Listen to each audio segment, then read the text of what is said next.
Welcome back, CoastLife fans. Earlier today, we were talking about delusional optimism. Yes, and this next story, I feel like if you are an optimist, if you're looking for something to brighten your day, this can really do it. A group of Buddhist monks are walking cross country. The journey stopped in Greensboro, North Carolina on Martin Luther King Jr. Day. The group is drawing these large crowds. The lead monk says that the walk from High Point, Greensboro, to High Point, Greensboro, put them at 1,700 miles so far, and they have a really simple message. They're not here to talk about Buddhism. They're not trying to convert anybody. They're here for one mission, and that mission is to spread peace and mindfulness, proving how important it is to slow down in our fast-paced world, and to get off our cell phones, which is a great message. I think it's the importance of not being glued to it.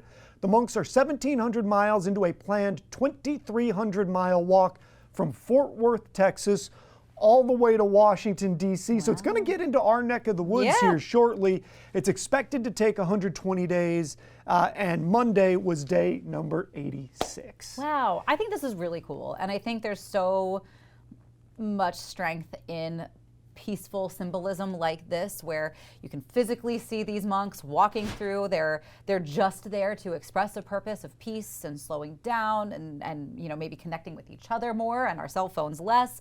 I think this is a really cool thing, and I feel like I love the idea of those cross-country trips for a purpose with a message. And I feel like lots of people have done them, but I think it's always a really cool and powerful thing when people do. And this one has garnered a lot of traction online. Yeah. My wife has been following it. She sees little TikToks pop up here and there from their little stops.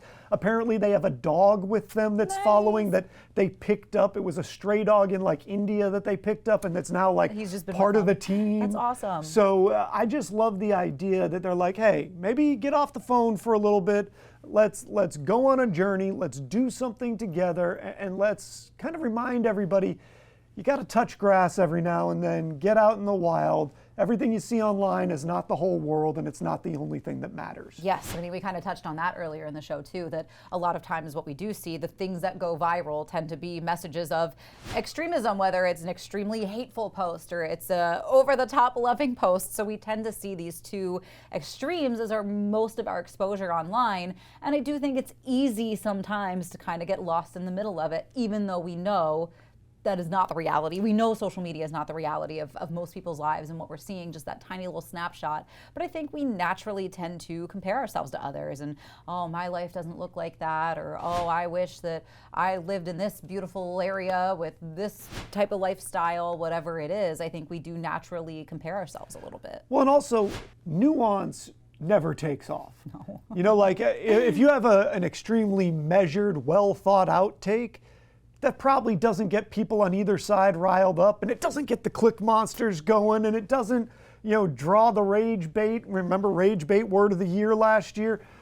So that's the stuff that ends up getting promoted for all, I was going to say for good and for bad, but really just for mostly bad. the bad reasons, yeah.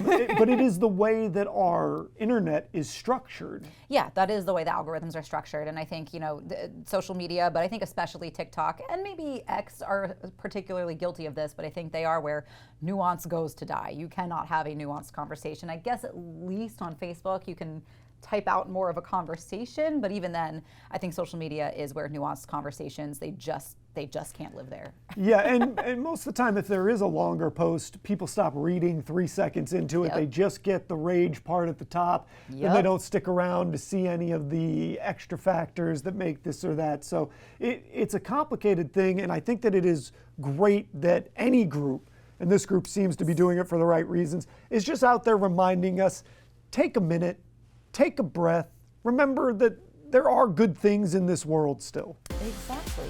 And one of those good things could be your favorite dipping sauce when it comes to French fries. We still want you to cast your vote for our great debate. You still have some options. We've got several up there: vinegar, cheese, ranch, ketchup, gravy. Gravy. We'll check our results from yesterday's great debate on the way, but when we get back, we've also got a conversation about local women's health. That's coming up next.